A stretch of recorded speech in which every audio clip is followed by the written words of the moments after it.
Also new tonight, we are hearing from the new Commonwealth attorney in Bell County, Kentucky. He is prosecuting the cases surrounding the death of 17-month-old Elena Hembree. A 17-month-old girl named Elena died after being sexually abused. The baby's mother is now facing charges of manslaughter and criminal abuse.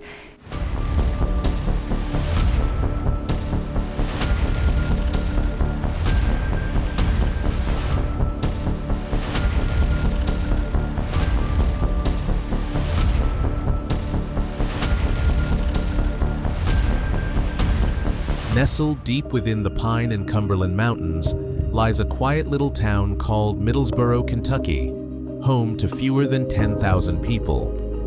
What makes this place truly unique is that it sits inside a massive meteorite crater known as the Middlesboro Basin, making it the only city in the continental United States built within a crater. But despite its peaceful surroundings and rich geological history, Middlesboro would soon become the setting of a story so heartbreaking, it would haunt everyone who heard it.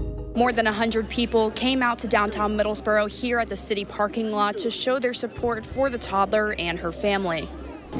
It's a case that has gripped an eastern Kentucky community since 2023, the murder of 17-month-old Elena Hembree.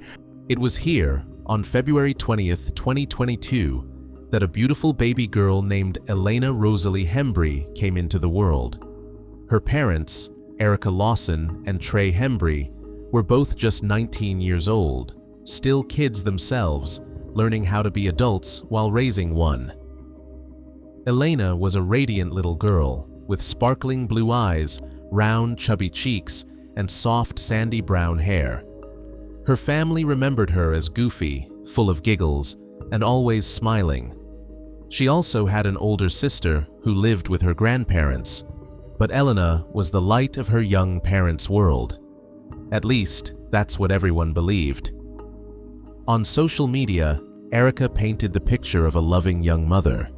Her TikTok account was filled with clips of her dancing with her daughter to soft, sentimental music.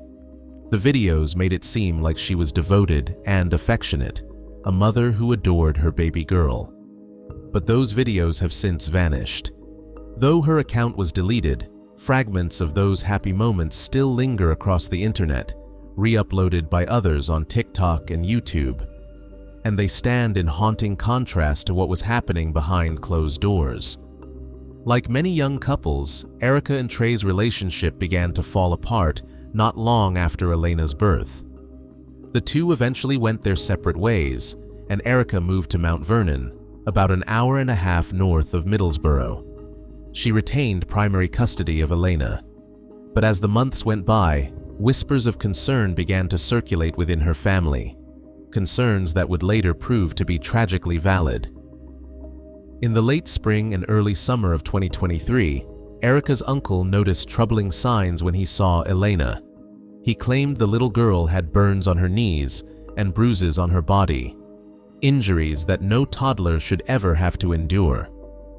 Fearing for her safety, he contacted the Middlesboro Police Department and filed a report of possible child abuse. Authorities attempted to locate Erica and her daughter, but when they went to make contact, both were nowhere to be found. Manslaughter and abuse after the death of her 17-month-old daughter. Now, this case is out of Middlesboro, Kentucky. Because of the extent of the injuries to the toddler, she was flown for treatment to East Tennessee Children's Hospital here in Knoxville. Weeks later, on July 28, 2023, Erica rushed her 17-month-old daughter to the Middlesboro Appalachian Regional Healthcare Hospital. She told staff that Elena had been struggling to breathe for nearly 45 minutes before she decided to bring her in. By the time they arrived, it was clear that the situation was dire. Elena's condition deteriorated rapidly, and doctors made the urgent decision to airlift her to East Tennessee Children's Hospital in Knoxville. While the helicopter carried Elena, her father Trey and his parents accompanied her, praying for a miracle. Erica, however, chose to drive separately in her own car. Medical staff placed Elena on a respirator and fought desperately to stabilize her. But despite their efforts, hope began to fade. Doctors soon discovered that Elena showed no signs of brain activity. Just 2 days later, on July 30th, 2023, the unthinkable happened. Baby Elena passed away. In the days that followed, horrifying details began to surface. A forensic document, allegedly from Knox County, started circulating online. It described that Elena had suffered severe head trauma, extensive bruising, and injuries to her anal region, suggesting that she had been subjected not only to physical abuse, but also to sexual assault. The findings sent shockwaves through the community. The police were immediately notified, and 21-year-old Erica Lawson was arrested. She now faced a series of serious charges: manslaughter, criminal abuse of a child under 12, failure to report child abuse, and wanton endangerment.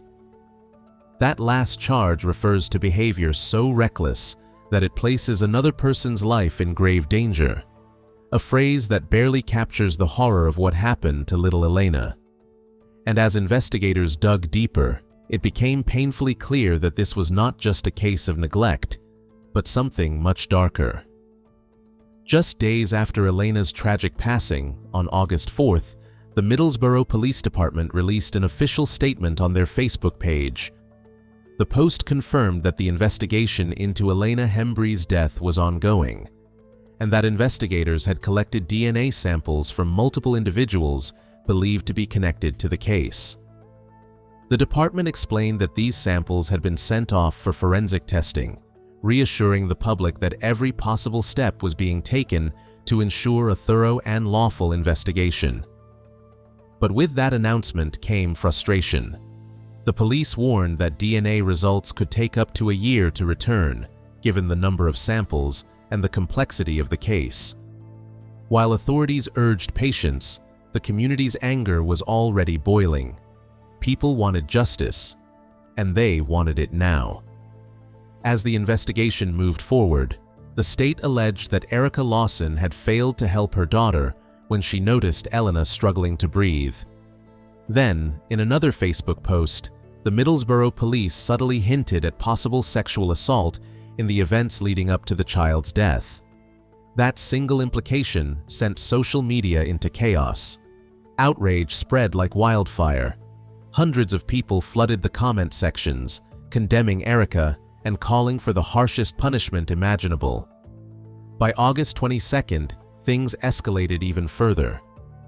Erica Lawson waived her preliminary hearing, and just days later, she was indicted on 4 charges, including murder, failure to report child dependency, neglect or abuse, criminal abuse, and wanton endangerment.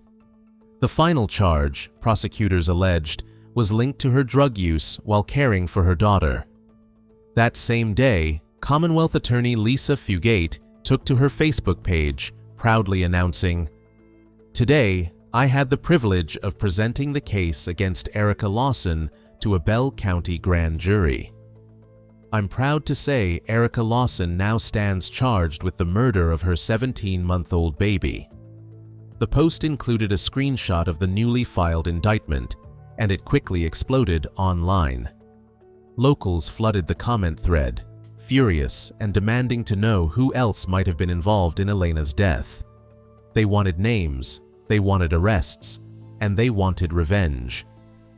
In response to the growing public pressure, Prosecutor Fugate reassured everyone that DNA results were being expedited, promising that answers and arrests would come soon. She boldly claimed that those involved would be brought to justice any day now. Then, on September 5, 2023, Erica Lawson was officially arraigned. The Commonwealth shocked everyone by announcing its intent to seek the death penalty, filing a motion citing aggravating circumstances in the case. Once again, Lisa Fugate boasted about the move on social media, vowing that the state would get the death penalty for Erica Lawson. Her online posts didn't stop there. Over the next few months, Fugate continued sharing updates about the case, comments that many later described as emotionally charged and unprofessional. What she didn't realize then was that her own words would eventually become powerful ammunition for the defense. By January 25, 2024, Erica Lawson's defense team fought back. They filed a motion to strike what they called a defective indictment and to remove the death penalty from the case entirely.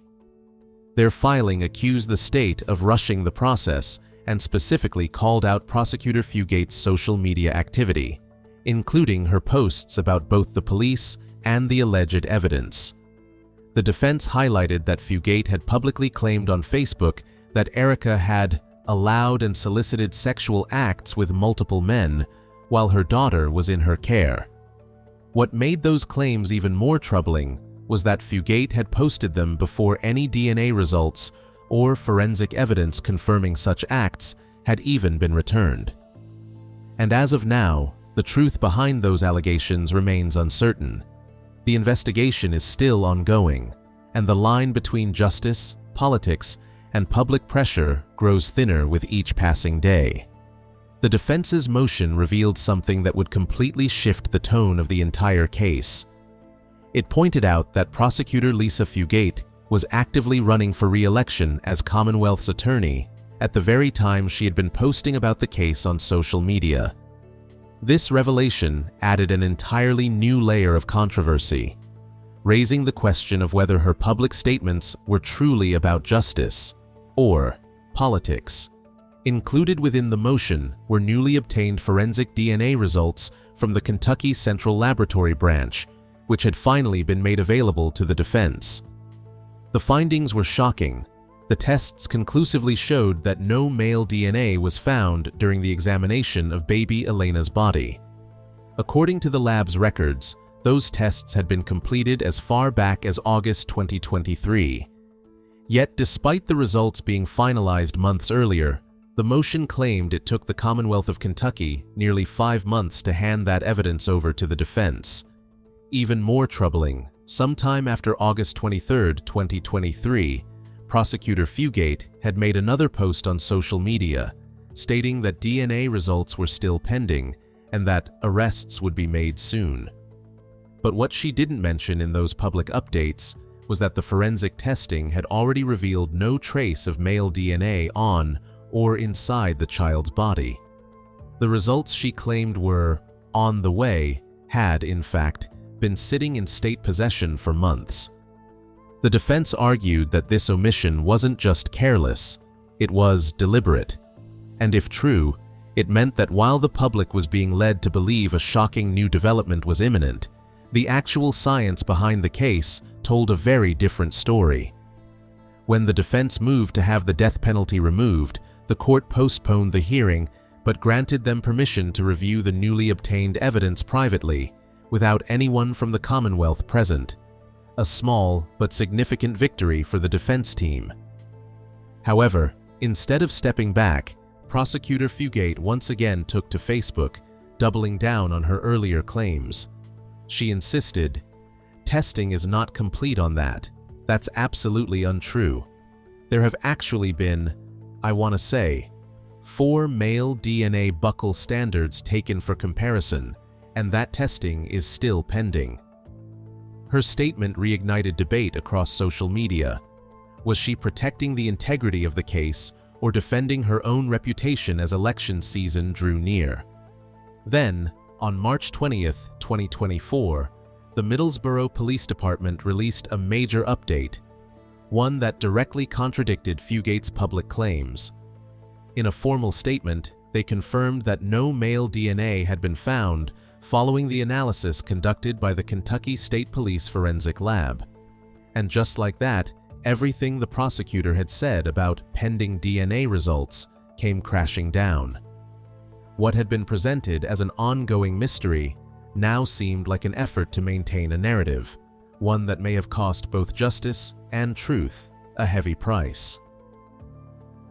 Elena Hembree died in July at a children's hospital. Doctors say the toddler suffered injuries from a sexual assault. Police are still waiting on DNA evidence to determine if others will be arrested in the case. Lawson is in jail on a $1 million bond.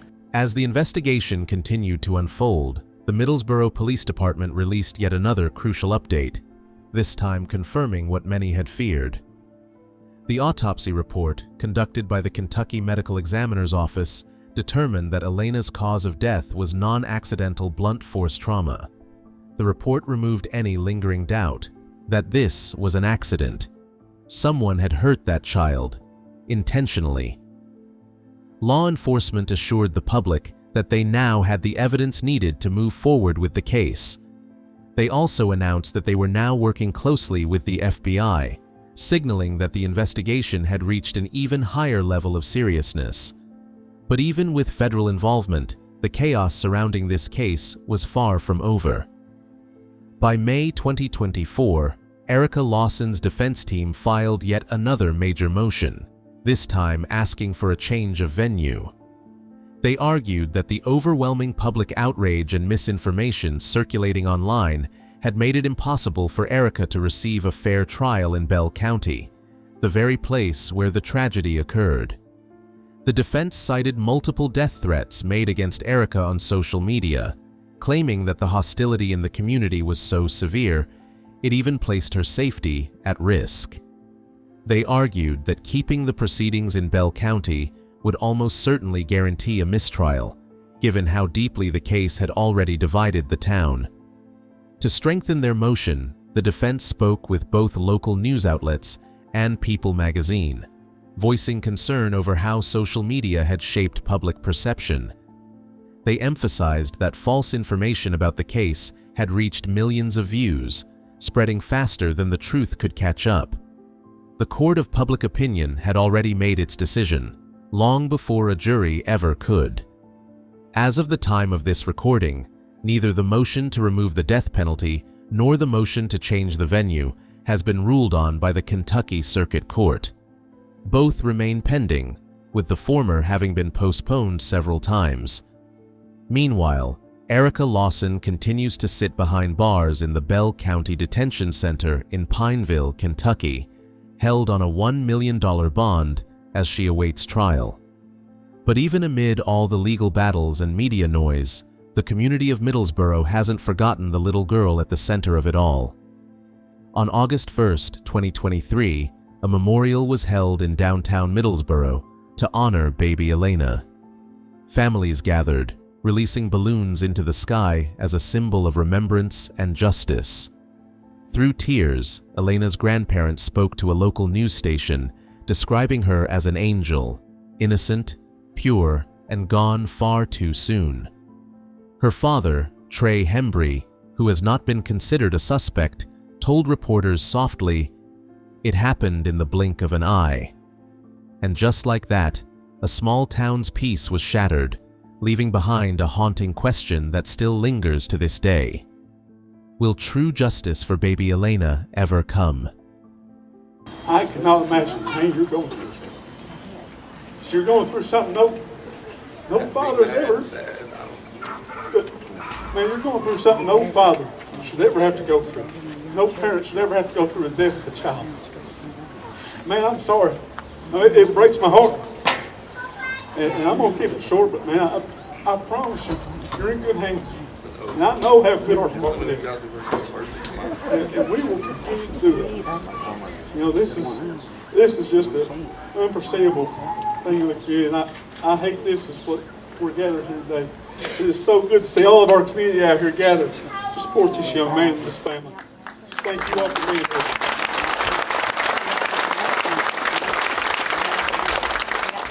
They're going to have an event here, so if you would, come out.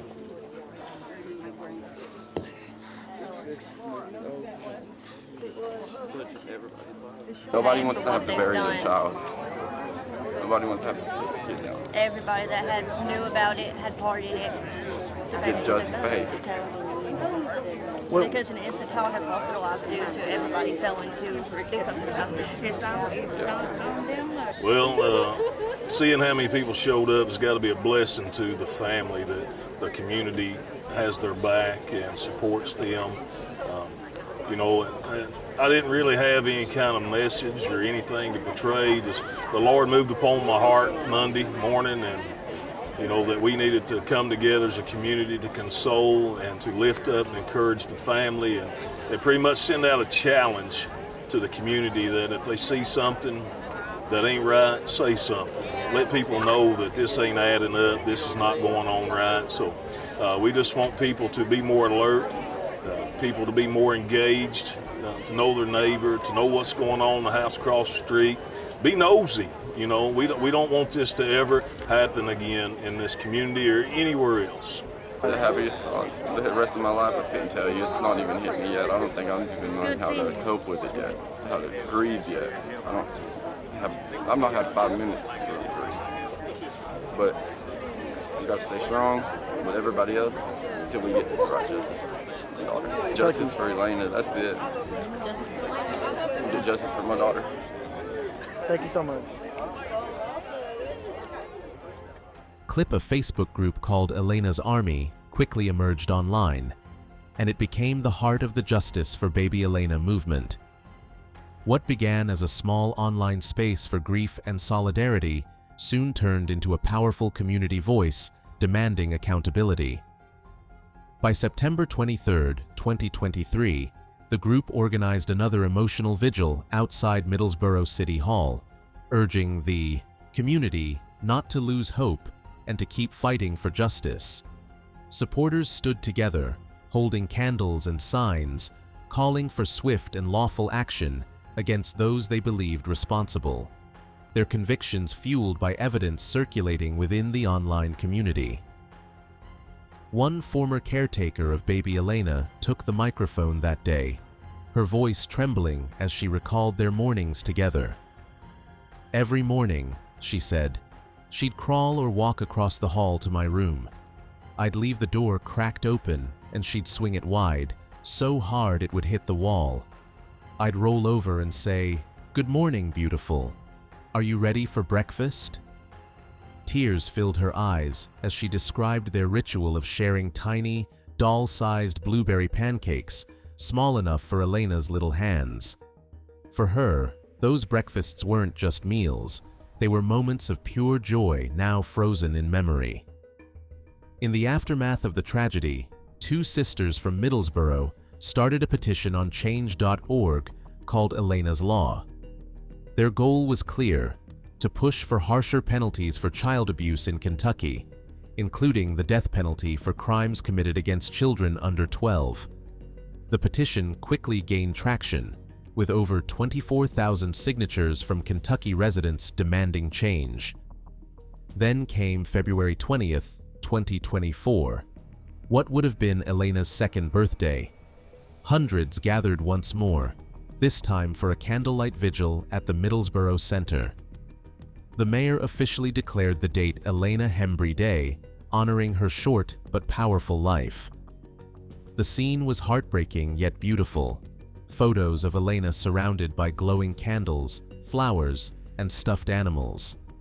A banner across the table read, "No justice, no peace." Local businesses donated meals, offering comfort to grieving families who stood united in sorrow and solidarity. One local resident spoke to reporters, saying he had never heard of such a brutal crime against an innocent child, but also, he had never witnessed such overwhelming community support. Another mother confessed through tears that she couldn't even begin to imagine the pain of such a loss. Since then, several Facebook groups have continued to grow, connecting people from both inside and far beyond Middlesboro. Another petition emerged, this time from Benji Baldwin, a man living hours away. Benji knew this pain all too well. His daughter, Emma, was killed in 2012 by her mother and her mother's boyfriend in a strikingly similar case. Out of his tragedy, Benji founded Justice for Emma, which later evolved into Justice for All Kids, now lending its voice to Elena's cause. Across social media, Elena's story has caught fire, especially on true crime TikTok, where theories and discussions spread rapidly. Facebook groups shared supposed insider information, intensifying public outrage. Some online rumors even claimed that Elena had suffered burns from a pipe used for smoking crystal meth, while others alleged she had been Narcaned multiple times. Each new claim, whether true or not, only deepened the public's determination to uncover the truth. and to make sure baby Elena's voice would never be silenced again. One of the most disturbing and widely circulated claims against Erica Lawson alleges something almost too horrific to comprehend: that she allowed 6 men to assault her infant daughter, Elena. This unverified accusation spread rapidly across social media, amplified by influencers with audiences reaching into the millions. Some even went as far as to suggest that Erica had sold her baby to men in exchange for drugs. The internet caught fire with speculation, each claim darker than the last, and each one leaving the public desperate for answers. Posts began circulating that 4 to 6 suspects were already in custody, while 2 others were supposedly still walking free. Many online users insisted they even knew who these men were. Across platforms, cries for justice echoed endlessly. "Arrest them! Make them pay!" became the rallying call of the Justice for Baby Elena movement. Yet, through all the noise, one question lingered. How much of this was truth, and how much was just rumor? Among the countless posts, screenshots of an alleged text exchange between Elena's parents began to surface. In it, Erica reportedly admitted that someone had assaulted their daughter. Soon after, a recorded phone call between Elena's father, Trey Henry, and another alleged suspect started spreading online.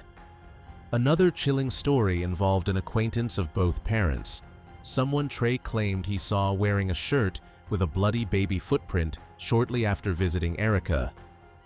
But despite these horrifying details flooding social media, none of these claims have ever been verified. The only confirmed fact remains the official cause of death, non-accidental blunt force trauma, and investigators have found no male DNA evidence to support the assault allegations. In January, Erica Lawson's defense counsel filed one of the few publicly available court documents, a motion to dismiss the death penalty. The motion cited the Commonwealth's failure to produce promised evidence supporting aggravating circumstances. As of now, no such proof has been presented. The defense also claimed that the prosecutor handling Lawson's case may have used the high-profile nature of the trial and the push for the death penalty to boost her re-election campaign, which she ultimately lost in May 2024. Little verified information exists about Erica Lawson herself beyond her alleged involvement in Elena's death. However, Facebook groups and unverified sources have painted a troubling picture, suggesting Erica struggled with substance abuse before her arrest.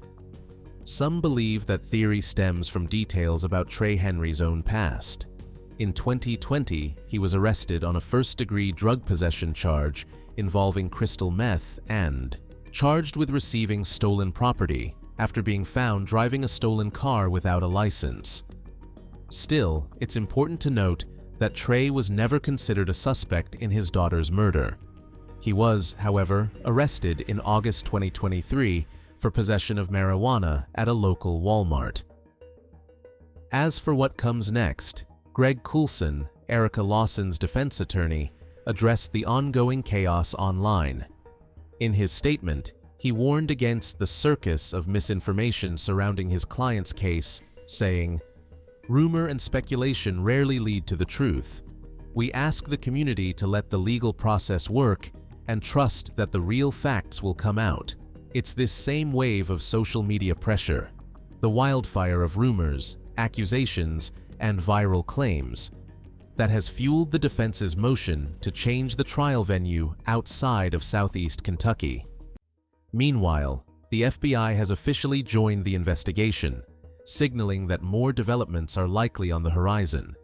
For now, the community waits, torn between grief, outrage, and uncertainty, hoping that the truth, no matter how dark, will finally come to light. According to the 2022 Child Maltreatment Report, Kentucky has seen a 48% decrease in child abuse and neglect cases since 2018, a small sign of progress in a state still haunted by the tragedy of baby Elena. Kentucky has long struggled with a devastating statistic. the state's rate of child abuse is 60% higher than the national average. It's a heartbreaking reality that makes the story of baby Elena even more painful to bear. Elena's family chose to cremate her remains, a quiet farewell to a life cut tragically short. On her obituary page, one comment stood out among hundreds. It read, "That humans can do these things with no conscience leaves me with no words. Better to be dropped into the deepest part of the ocean with a millstone around their neck than to harm the little ones that belong to me. Play with the angels, Elena. Your suffering here is over now." Those words echo what so many feel: anger, disbelief, and sorrow. Because how could anyone do this to an innocent child? As of August 2024, no official trial date has been set. But one thing is clear: the Commonwealth of Kentucky intends to pursue the death penalty against Elena's mother, Erica Lawson. Erica remains behind bars on a $1 million bond, and investigators have confirmed that she is the prime suspect in her daughter's death. The official cause of death, a non-accidental brain injury, leaves little room for doubt that what happened to Elena was no accident. Yet, the full truth about how and why it happened still remains unclear. Even so, it's important to remember, Erica Lawson is legally innocent until proven guilty in a court of law. But there's another issue threatening this fragile path to justice: the premature release of unverified evidence on social media. Both the state and local police have been accused of leaking information online before it was officially established, potentially compromising the entire case. And if that happens, if the investigation becomes too tainted or a mistrial is declared, the unthinkable could occur. A baby's killer could walk free. For now, all we can do is wait and hope that justice for baby Elena won't be lost to the noise of the internet or the mistakes of those meant to protect her memory. Because this case, still unfolding, still uncertain, isn't just about one child. It's about what kind of justice we allow for the most innocent among us.